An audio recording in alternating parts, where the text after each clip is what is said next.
context on the Rangers win. 3 things on this one as New York picks up win number 35 at home this season, but by far the most important one they've gotten. It's tied for the second most in a season in franchise history. Only one where they won more, 93-94, where of course they won the Cup. Florida has been absolutely spectacular on the road in the playoffs. This snapped a 4-game road winning streak. The loss also snaps a 7-game win streak in the conference finals, which dates back to last year when they swept Carolina this round. And scoring was open with Vincent Trocheck for the Rangers, his 7th in a dozen games this postseason, the first 40 playoff games of his career. He had just 9, but he's been great when he has needed to be. As for the longest home streaks ever, allowing 3 or fewer goals, give your team a chance, right? Well, that is what Igor has done. You see the kind of company he's keeping. It's legendary. And Shesterkin able to keep the Rangers in it. Barclay Goodrow with a little bit of magic wins it for the Rangers. And Mark Messier joins us now. You know all about this time of year. You know all about what it takes to win these games. And I just ask you this. The pressure, the tension in that building, knowing we lose this and we're done. History says like 1 in 19 all time you lose the first 2 at home, Mark. How do you play with a pressure that's got to be suffocating? Well, you rely on your instincts. You know, they've been doing this for a long time. Through the regular season, they're working on their game plans, their individual responsibilities as a team. And so you just trust your instincts. Your confidence comes from the reps that you've put in your whole life to get to this point. And you don't think about the outcomes when you're playing at this time of year. You think about what your individual responsibilities are to the team and as a team. And the Rangers responded great tonight. They had a tough game 1. They all knew it. There's nothing worse as an athlete than having to sleep for 2 nights in a row knowing that you didn't play up to your potential. But they responded the way they had to and the way they've done all year actually tonight in tonight's game. And they got a massive, massive win tonight against a strong Florida Panther team. They don't win it, obviously, without Igor doing what he did. I just alluded to the kind of consistency, not just tonight, Mark, but when you know the man standing behind you is erasing any mistakes that might be made in front of him, how does that help the kind of confidence that exists in the room when a guy like Shesterkin's your keeper? You know, I think everybody's heard me say it over and over and over again. The goaltender is a backbone of your team, and when you got a goaltender like Bobrovsky or Shesterkin, for that matter, the team can relax and play their game, knowing that if there is a mistake, if there is a breakdown, which there is going to be during 60 minutes of hockey, mistakes do happen. He's there to cover up for most of them. But anyways, you know, a competitor. He plays a kind of game that's calm. He's not a guy that flops around a lot, so he's not a heart attack goalie, as you can say to some styles. So I think it gives the team a lot of confidence, and I think they love playing in front of him, which all great goaltenders teams do. And I had never seen him point a finger all the years that I've been watching him play now. You know, it's team first for him, and he only cares about the W, and that's the most important thing for a goaltender. Well, Big Bob's been awfully good. Bobrovsky on the other side, obviously for the Panthers, pitched a shutout, and it was 1 goal into the overtime here until the little bit of magic there from Barclay there on a bit of a break. I want to have a little fun here before we say so long, because look, if we do nothing in sports, we love to remember the past. And I flip back in the calendar of my mind, 30 years to the day.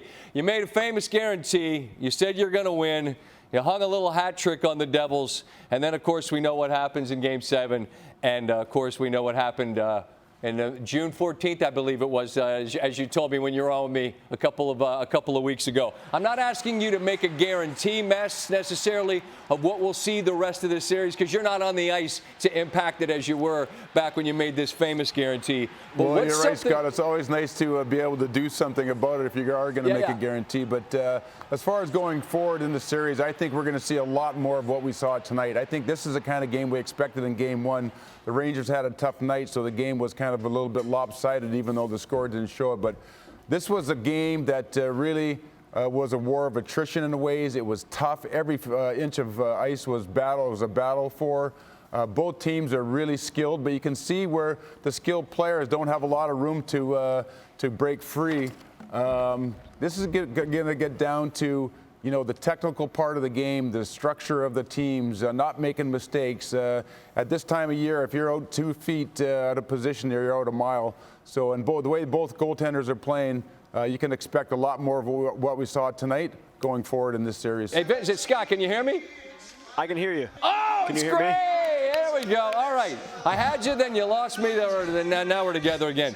Just describe the emotion after the euphoria fades. Is there a bit of relief because the world's got to look different at 1-1 as opposed to 0-2? Yeah, I think there's a lot of relief just because I saw them gathering around the penalty box and I thought maybe it was offsides or something. So seeing that it was a good goal, I think there was a lot of relief there. So often this time of year, it's an odd bounce, something goofy happens, but it felt like what Gaudreau did there is a bit of magic, right? And he's out there for draws, and then the hands to gather, and then to get it back and bury it. How do you describe the play that won you this game? Yeah, he's been outstanding these whole playoffs. He's doing everything for us, and that shot was beautiful. Like you said, a lot of these overtime goals in the playoffs are pretty dirty, but that one was really nice. I was just asking Mark Messier about playing with tension. How do you do that, right? I mean, because they were describing, and Ray Ferraro on the broadcast is saying, look, you can't worry about making mistakes. You just got to play. But, I mean, given the stakes, man, I'm asking you to sort of give me your best explanation of that. I think a lot of that comes from experience. A lot of these guys on our team have been deep in the playoffs, have had playoff runs. I know for me personally, my first time in the playoffs, first round, second round, didn't matter. Game 1, Game 7, I was nervous every game. I think after playing a few years in the playoffs, going deeper, you learn that it's not just another game, but you have to treat it as so. You got to be tension-free. You got to play your game, and you got to know that whatever got you here is what's going to get you to the next level. Right on. That makes sense. And you've been a big part of that and had a goal to get it started tonight. And then Igor just doesn't let pucks past him. Bobrovsky's been a wall as well. But I ask you to describe what I asked Mess to describe, the level of confidence that exists when you've got a guy behind you like Igor right now. Yeah, I mean, he's the best in the world. Every night he brings it, and we have a lot of confidence in him. We know that if we do make a mistake, he's back there to stop the puck for us. And that goes back to the last question. That helps a lot with playing tension-free. But both these goalies have been playing outstanding so far in the first 2 games, and it's going to be a battle to get pucks past them. Sunday afternoon down in Florida. And on the way out, Vincent, I'm not asking exactly what you're doing because it's none of my business, but it's a Friday in the city and the Rangers just won an OT. I'm sure you're tired, but the night is young in many ways. Where are we headed? Where are we headed, my man? If I tried to go anywhere, my kids would kill me right now. Go so home. We're going Daddy's home coming home. Daddy bed. scored. The Rangers won. Thanks for taking a minute to visit with us here, man. Be well and good luck the rest of the way, all right? Thanks, Scott. Appreciate it.